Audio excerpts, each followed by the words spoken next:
अभी भी सरकार मतलब है कि चुप है। ब्रजभूषण के पे कार्रवाई होगी, बचेंगे नहीं हो, आप ये कह रहे हैं?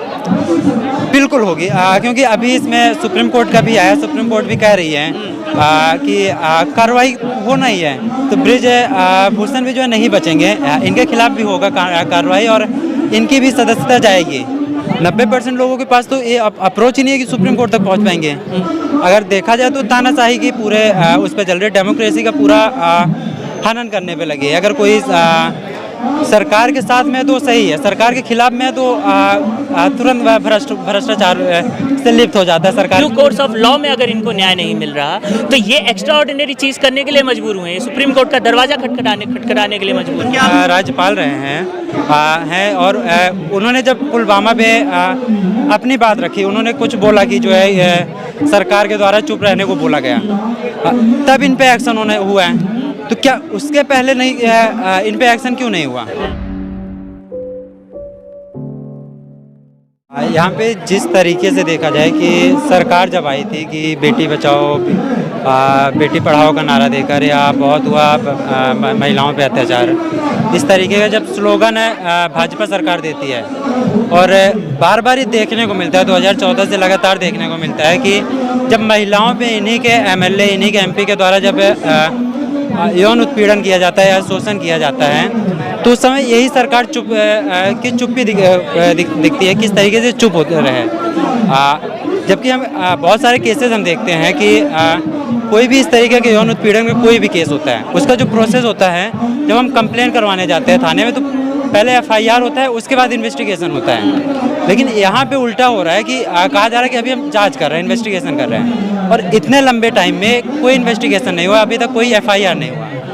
यही मामला अगर उसका देखें, आप कह रहे हैं PM मोदी चुप ही रहते हैं। PM मोदी तो राज्यपाल जो मलिक ने बोला पुलवामा पे, उस पर भी तो चुप्पी साधे हुए हैं। PM मोदी तो कभी बोलते ही नहीं, वो कहा जाता है। देखिए, जिस तरीके से ये यही दिखाता है ना कि जो इनके साथ में है वो सब साफ है, और जो इनके खिलाफ कुछ भी बोल रहे हैं। सत्यपाल मलिक जो राज्यपाल रहे हैं और उन्होंने जब पुलवामा पे अपनी बात रखी, उन्होंने कुछ बोला कि जो है सरकार के द्वारा चुप रहने को बोला गया, तब इन पे एक्शन होने हुआ है। तो क्या उसके पहले नहीं इन पे एक्शन क्यों नहीं हुआ? ये सरकार का ही दिखा रहा है ना कि रवैया किस तरीके से सरकार करना चाह रही है। रूप से कैसे ये आगे बढ़ा जा सकता है? अगर हर सरकार चुप रहेगी, बोलेगी नहीं, लोगों को संसद से निकाल देगी, सदस्यता खत्म कर देगी, विपक्ष रह ही नहीं जाएगा, जनता को दबा देगी, तो फिर कैसे आखिर आवाज को कैसे आप लोग उठाएंगे फिर? या कानूनी क्या इसका प्रबंध है? देखिए, इसका एक ही सॉल्यूशन है कि जनता को, पब्लिक को सड़कों पे उतरना पड़ेगा, इस सरकार के खिलाफ बोलना पड़ेगा। क्योंकि सरकार जो है, अगर देखा जाए तो तानाशाही की पूरे उस पर चल रही, डेमोक्रेसी का पूरा हनन करने पे लगी है। अगर कोई सरकार के साथ में तो सही है, सरकार के खिलाफ में तो तुरंत वह भ्रष्टाचार से लिप्त हो जाता है सरकार के खिलाफ जाते ही। आप देखेंगे इनके मंत्री या जो ब्रजभूषण के खिलाफ लगभग 35-40 के करीब कंप्लेन है, लेकिन आज तक एक भी केस में इन पे कोई FIR नहीं हुआ। सरकार बचाने पे लगी है इनको। कहा जाता है ना, जो सत्ता में होते हैं उनके ऊपर तो केस खत्म हो जाते हैं, केस तो अपने आते ही जो है लगभग खत्म करवाने की ओर रहते हैं। सरकार उन्नाव में भी जो जिस तरीके से उन्नाव की बेटी पे अत्याचार जब हुआ था, सरकार उन्नाव के MLA को भी बचाने में लगी हुई थी, लेकिन जब पब्लिक जनता सड़कों पे उतरी तो उन्नाव के MLA भी नहीं बच पाए। तो ब्रजभूषण भी जो है नहीं बचेंगे, इनके खिलाफ भी होगा कार्रवाई और इनकी भी सदस्यता जाएगी। इन पे भी वही सेम जो है प्रोसेस होगा। तो सरकार तो बचाने पे लगी है, ब्रजभूषण को बचाने पे लगी है, या जिस तरीके से आप देखेंगे उन्नाव 2017 का जो इंसिडेंट था, उस समय पे भी कुलदीप सिंह सेंगर को भी सरकार बचाने पे लगी थी। पूरी सरकार एक देखा जाए ऊपर से नीचे तक कोई भी उनके कुलदीप सिंह सेंगर के खिलाफ नहीं बोल रहे थे। तो अभी भी सरकार मतलब है कि ब्रजभूषण के पे कार्रवाई होगी, बचेंगे नहीं हो, आप ये कह रहे हैं? बिल्कुल होगी, क्योंकि अभी इसमें सुप्रीम कोर्ट का भी आया, सुप्रीम कोर्ट भी कह रही है कि कार्रवाई होना ही है। अगर आप देखेंगे कि ये तो जो हमारी बहनें हैं जो रेसलर हैं, जो देश को मतलब मेडल लेकर आती हैं, तो इन पे हमारे प्रधानमंत्री मेडल देते हुए गर्वान्वित होते हैं। और लेकिन आज प्रधानमंत्री चुप हैं। आज प्रधानमंत्री इन्हीं बेटियों पे जब इन्हीं बहनों पे जब अत्याचार हो रहा है तो यही प्रधानमंत्री चुप दिखाई दे रहे हैं। और दूसरी तरफ जब ये तो जो है क्योंकि सुप्रीम कोर्ट तक ये पहुंच पाई, अगर आप देखेंगे इस देश के लगभग 90% लोगों के पास तो ये अप्रोच ही नहीं है कि सुप्रीम कोर्ट तक पहुंच पाएंगे। तो इस तरीके का जो न्यायपालिका है, जो एक सिस्टम दिखाई दे रहा है, तो ये चिंता की विषय है कि किस तरीके से फिर क्योंकि आम लोग तो वहाँ तक पहुँच नहीं पाएंगे। जब इन पे ये जो है कंप्लेन करने जा रहे हैं, इनका कंप्लेन नहीं लिया जा रहा है, इनके कंप्लेन देने पे FIR नहीं दर्ज हो रहा है, तो आम पब्लिक या आम महिलाएं जब जाएंगी तो उनको तो ऐसे ही भगा दिया जाएगा।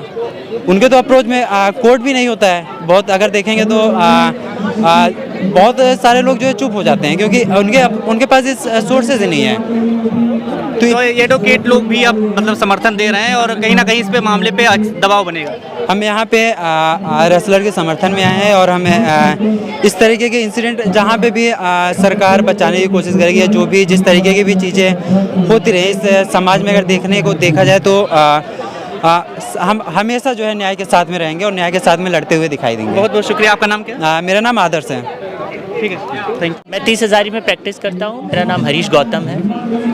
क्या कहेंगे इस पूरे मसले पर, जिस तरीके से पुलिस की कार्रवाई FIR ना होना, आप कानूनी तौर पर किस तरीके का बयान देते हैं? देखिए, ये एक बहुत ही चिंता का विषय है कि एक रेसलर जिनको देश के लोग जानते हैं, पहचानते हैं, जब वो अवार्ड लेके आते हैं तो हर नागरिक, हर आम नागरिक का सीना चौड़ा होता है। ठीक है, वो एक गौरवान्वित महसूस करता है, वो एक खुशी महसूस करता है कि नहीं, हमारे लोग अंतर्राष्ट्रीय मंच पे जाके अवार्ड लेके आए हैं। और आज वो अपने न्याय के लिए, सिर्फ इसके लिए कि एक व्यक्ति है जिन्होंने उनके साथ सेक्सुअल हरासमेंट किया है और जिस पे वो FIR दर्ज करवाना चाहते हैं, एक कानूनी ढंग से जो कानूनी प्रक्रिया है, FIR, गिरफ्तारी, चार्जशीट और कानूनी मुकदमा चलाया जाए जिसके बाद उसे सजा हो, एक कानूनी प्रक्रिया की मांग कर रहे हैं। और वो कानूनी प्रक्रिया भी इस व्यवस्था में, इस सरकार के अंडर में उसे नहीं मिल रहा है। आप देखेंगे तमाम तरह के वादे होते हैं। भाजपा सरकार जब भी जब प्रचार होने, जब चुनाव होते हैं तो कि बहुत हुआ बेटियों पे वार, अब की बार मोदी सरकार, ये नारा आपको यहाँ कहीं खोखला होता नहीं दिखाई पड़ रहा। ये नारा पूरी तरह से खोखला साबित हो रहा है। इस प्रदर्शन ने, जब जनवरी में प्रदर्शन हुआ, मैं ये बात कहना चाहूँगा, जब जनवरी में प्रदर्शन हुआ, हमारे रेसलर बहनों भाइयों ने इसको कहा कि नहीं, वो पॉलिटिसाइज नहीं करना चाहते और बहुत तरह के लोगों का समर्थन नहीं लिया। लेकिन जब 3 महीने बाद जो रिपोर्ट आती है, 4 महीने बाद जब रिपोर्ट आती है, उसमें सेक्सुअल हरासमेंट के चार्जेस के पे कोई चर्चा ही नहीं है, कोई एक्शन ही नहीं है। वो आदमी अभी भी WFI का चीफ बन के बैठा हुआ है, उस पर कोई एक्शन ही नहीं है। आप क्या संदेश दे रहे हैं पूरे भारत को कि आप अगर बलात्कारी हैं, आप अगर महिलाओं का शोषण कर रहे हैं तो आप पे कोई कार्रवाई नहीं होगी? क्या ये संदेश देना चाह रहे हैं? कहीं ना कहीं भाजपा का जो बेटी बचाओ बेटी पढ़ाओ का जो वादा है, ये खोखला नहीं साबित हो रहा है, झूठा नहीं साबित हो रहा है।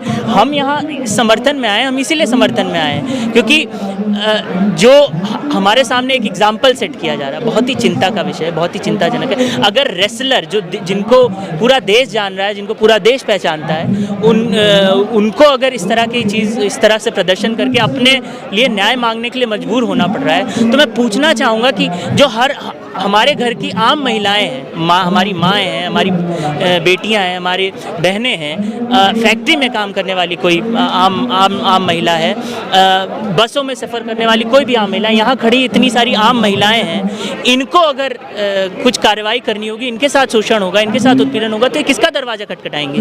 और क्या गारंटी इन्हें न्याय मिले?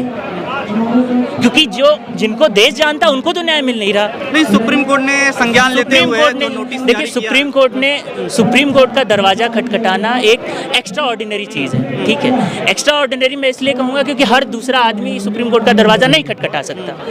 यहाँ पे जो लोग बैठे हैं, ये जैसा मैं पहले भी कह रहा हूँ कि इनको सब जानते हैं, लोग इनका सहयोग करने के लिए आगे खुद आ रहे हैं। ऐसा नहीं कि ये सहयोग मांगेंगे तब इनका लोग, लेकिन ये एक्स्ट्रा ऑर्डिनरी चीज़ है। हर हर व्यक्ति, हर दूसरी महिला के पास ये सुविधा नहीं है, ठीक है। और उनके लिए तो यही प्रक्रिया होती है कि वो थाने में जाएं, FIR दर्ज करवाएं, और ये प्रयास इन्होंने भी किया। इन्होंने तो मोदी जी के साथ वीडियो इनकी भी है, इनकी बजरंग पुनिया जी को जो है कह रहे हैं कभी भी आओ, साक्षी मलिक को उनके घर पे न्योता दे रहे हैं, लेकिन एक तरफ आप यहाँ पे बैठे।